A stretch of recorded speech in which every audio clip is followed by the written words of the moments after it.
Ok, shalom, shalom. Tout d'abord, faisons face à l'Est.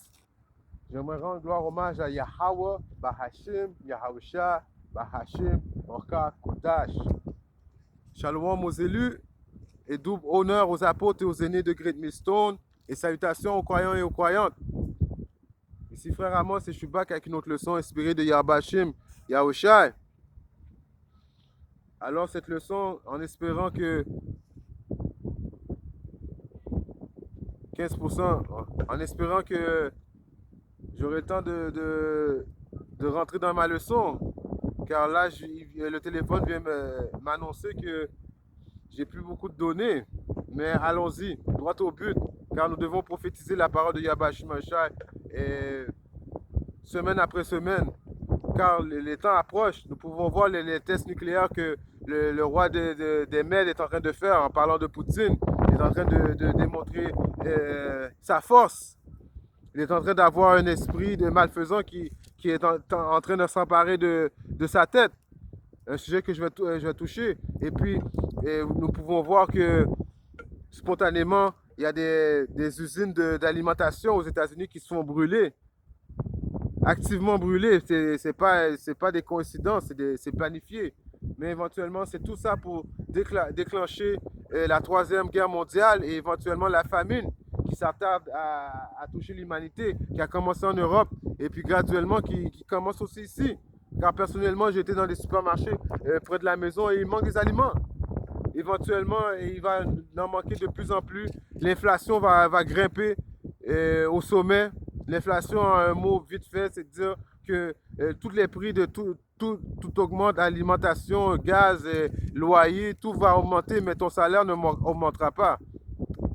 Pour expliquer vite fait c'est quoi l'inflation. Mais pour commencer mon point, allons à Jérémie 51 et 10. Le Seigneur a jugé en notre faveur Israël. Allons à Sion, allons aux Israélites, raconter ce que fait le Seigneur notre Dieu, Yahweh Bashim Yahushai.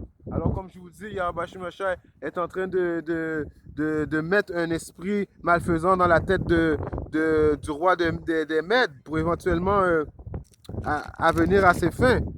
Si on regarde Ézéchiel 38 et 10, je le déclare, moi, le Seigneur, Yahweh Bashim Yahushai. Dieu, quand ce moment arrivera, de nombreuses idées te viendront à l'esprit et tu élaboreras un projet malfaisant. Alors l'esprit malfaisant est en train de se propager dans la tête du roi des Mèdes, du roi en parlant de Poutine. Poutine qui s'apprête éventuellement à attaquer les États-Unis. Je continue. Le Seigneur a un projet de détruire Babylone. Il encourage le roi de Médie à le réaliser. Midi, c'est encore spirituellement l'URSS. C'est sa revanche. Il venge ainsi le temple qui lui est consacré. Alors éventuellement, toutes ces affaires-là, c'est pour nous venger.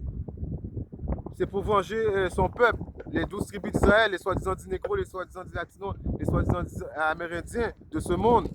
Car le temps est venu. Et n'oubliez pas de venger son fils unique aussi, Yahushua, qui ont crucifié, qui ont craché dans sa figure. Il n'y a rien qu'ils n'ont pas fait. Ces idomites, ces bandits.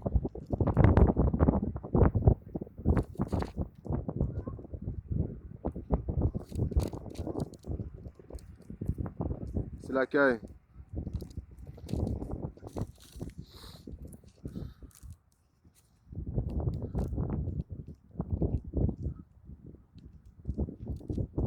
Je vais aller à Isaïe 13 et 17.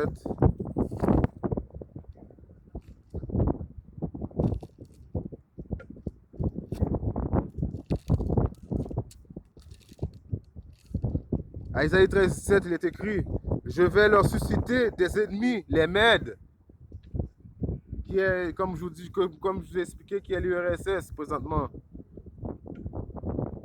Ces gens différents à l'argent, alors le Mède, le roi de la Mède qui est l'URSS, ne sera pas achetable.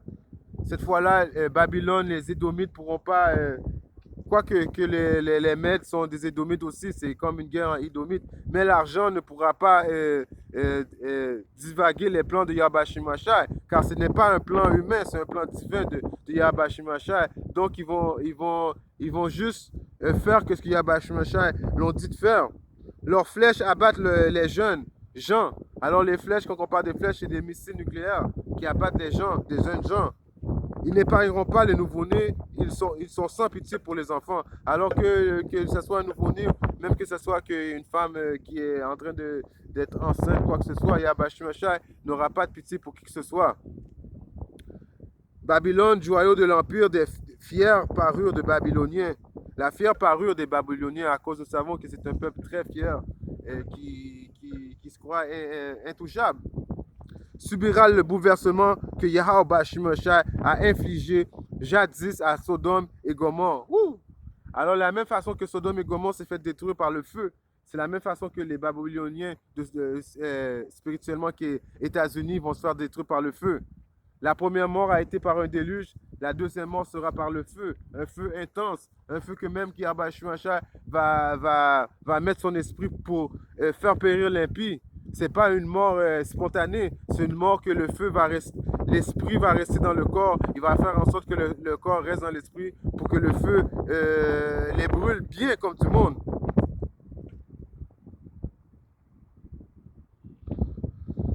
Pour toujours, Babylone restera dépeuplée de siècle en siècle, inhabitée. Même les nomades n'y dresseront pas leur tente. Même les bergers n'y feront pas de halte. Mais les chats sauvages y auront leur gîte. Et les hiboux entreront ces maisons. Les Autriches y feront leur demeure. Et les boucs y danseront. Les hyènes trouveront un abri dans les châteaux de la ville et les chacals dans ses palais d'agrément. Le moment est proche, il arrive. Babylone n'aura pas un seul jour de sursis. Alors cette destruction de Babylone ne sera pas évitée. Yahweh Shemashai ne va pas éviter ça.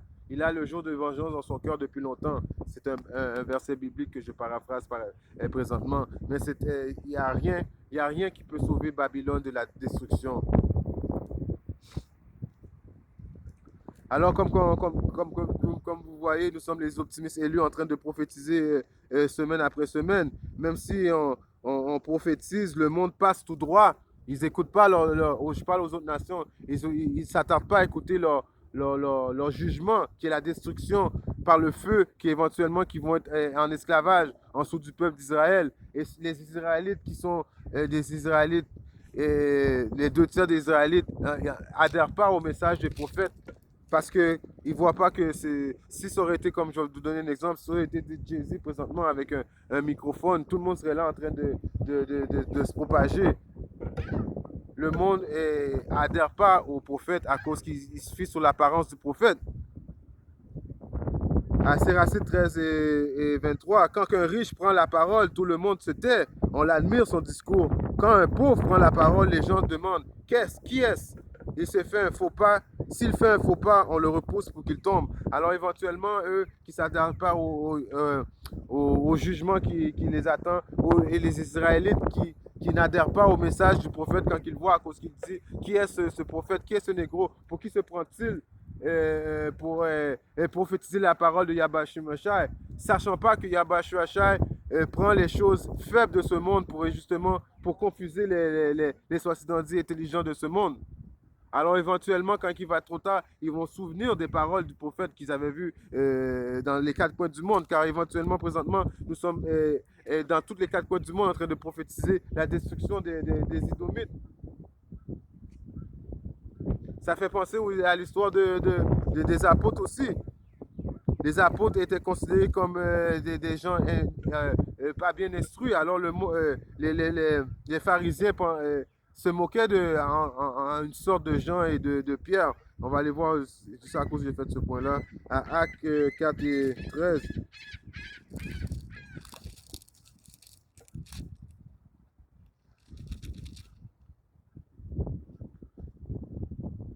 Le membre du conseil, dont je commençais à 12, le salut ne s'obtient qu'en lui, car nulle part, c'est laquelle? Le salut ne s'obtient qu'en lui, car nulle part dans le monde entier, Dieu Yahweh Shemashai n'a donné aux êtres humains quelque d'autre par qui nous pourrions être sauvés. Alors la seule personne que nous pourrions pas être sauvés, c'est de par Yahushua, car il a donné son sang pour les élus, à ce que les élus soient sauvés. Contrairement à ce que le monde pense, Yahushua vient sauver juste les élus. juste les élus de la nation d'Israël. Il ne vient pas sauver quiconque, personne d'autre. Ça fait penser à une leçon que les prophètes ont faite hier, les prophètes de Montréal.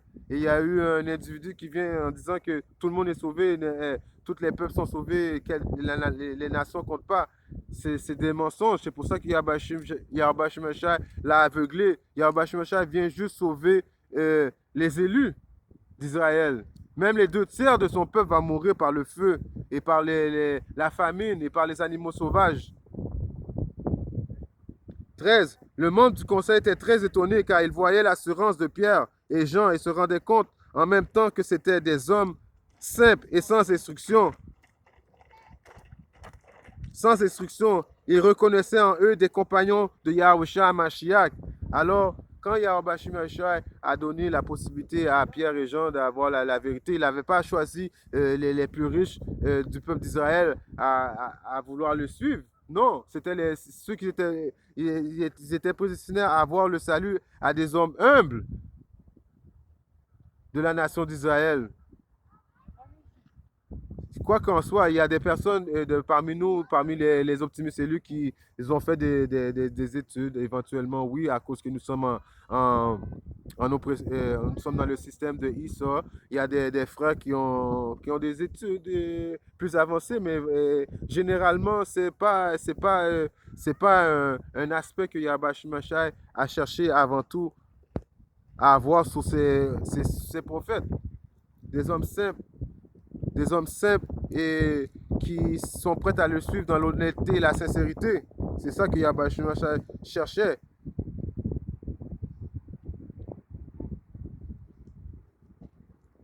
Comme qu'on dit, la famine s'attarde à s'emparer de l'humanité. Une genre de famine que le monde n'aura jamais connue, comme qu'il n'aura jamais auparavant. Comme qu'il est écrit à Matthieu 4 et 21.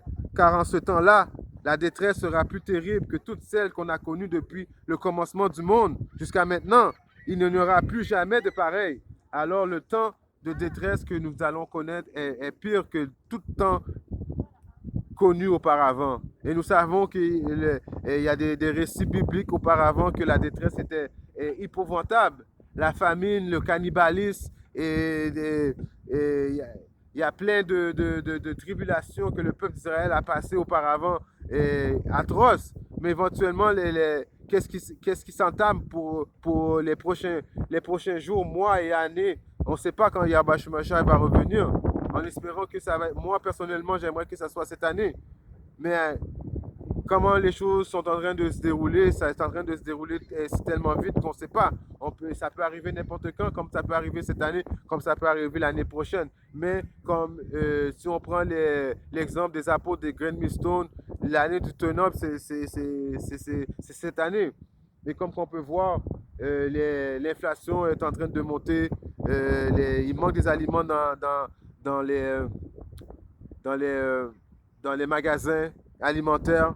Et on voit que la Russie est en train de démontrer sa force, est en train de tester ses armes nucléaires. Il y a un esprit malfaisant qui s'est emparé de la tête du roi des Mèdes. Alors ça, c'est des signes que les choses sont en train de se faire.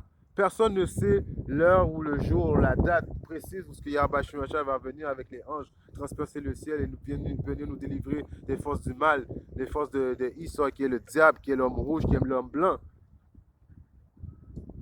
Mais il nous a laissé quand même des signes. Et puis, ceux qui ont des yeux spirituels pour voir et des oreilles spirituelles pour entendre peuvent voir qu'est-ce qui est en train de se passer. Je continue, Matthieu 24 et 22. Si Dieu n'avait pas décidé d'abréger cette période, personne ne pourrait survivre, mais il a abrégé à cause de ceux qu'il a choisis, ses élus. Alors, tout ce que, si ça n'aurait pas été pour les élus, premièrement, Yahushua et après les élus, alors la terre aurait été comme déjà été détruite, si on peut dire. C'est juste à cause des élus, car Yahweh Shemeshai vient sauver les élus, les optimistes élus de la maison d'Israël, les soi-disant dits négros, les soi-disant dits latinos, les soi-disant dits amérindiens. L'oppresseur va devenir l'oppressé, comme il est écrit dans le Saint-Livre.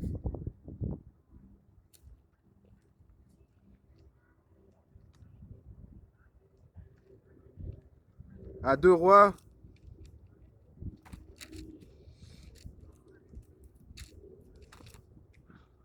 À 2 rois 6-24.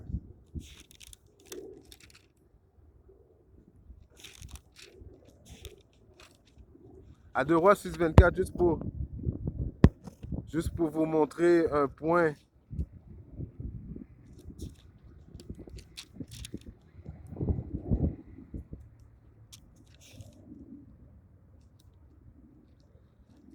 À 2 rois 6-24, il est écrit: à une autre époque, le roi de Syrie, Ben-Hadad, rassemblait. Je vais être obligé peut-être frères et sœurs, peut-être de continuer cette leçon à la maison, car le téléphone me donne des problèmes, mais je vais juste faire ce point-là pour montrer que la période qu'on va vivre présentement est une période pire que celle qu'on a vue auparavant. À une autre époque, le roi de Syrie, Ben-Hadad, rassembla toute son armée et alla assiéger Samarie. Alors il y eut une grande famine dans la ville. Les assiégeants bloquaient si bien la ville que cette tête d'âne coûtait 80 pièces d'argent et une livre de pois chiches 5 pièces d'argent. Alors vous voyez qu'est-ce qui a été fait auparavant se fait encore aujourd'hui. Il n'y a rien de nouveau en dessous du soleil. Alors l'inflation, il y avait eu une inflation dans cette époque-là. Présentement, l'inflation est en train de s'emparer de l'humanité présentement aussi. Un jour, le roi d'Israël passait sur la muraille. Une femme lui criait: au secours, majesté. Mais le roi lui répondit: si le Seigneur ne te secoue pas, moi non plus, je ne peux pas te secourir. Il n'y a plus de réserve, ni de blé, ni de vin. Alors, la réserve de blé, présentement, nous savons que l'Ukraine qui est en guerre présentement contre la Russie, une guerre planifiée, en Idomite. Mais quand même, l'Ukraine est le plus grand producteur de blé. Alors, vous voyez qu'il n'y a rien de nouveau en dessous du soleil. Pourtant, il ajouta: que veux-tu? Elle répondit: tu vois cette femme, l'autre jour, elle a proposé que nous mangions mon fils et que nous mangions le sien le lendemain. Nous avons donc cuit et mangé mon fils, mais le lendemain, quand je lui ai dit d'amener son fils pour que nous le mangions, elle l'a caché. Alors éventuellement, c'est des choses qui vont arriver très bientôt. Ces Idomites-là vont se manger un contre les autres nations vont se manger un contre les autres. Ceux qui vont être épargnés, ils vont pouvoir manger, ce sont les optimistes élus. Ceux qui craignent Yahbashimashai, ceux qui édifient justement les brebis, ceux que vous voyez présentement dans les quatre coins du monde en train de propager, proclamer la venue de notre Seigneur et Sauveur Yahbashimashai, alors eux vont pouvoir manger. Je vois que mon téléphone me donne beaucoup de problèmes, Israël. Alors, je vais continuer cette leçon-là à la maison. Kwam Yasharala, je veux dire, all praise to Yahweh Bahashim, Yahushua Bahashim, Okakodash, Kwam Yasharala. À bientôt.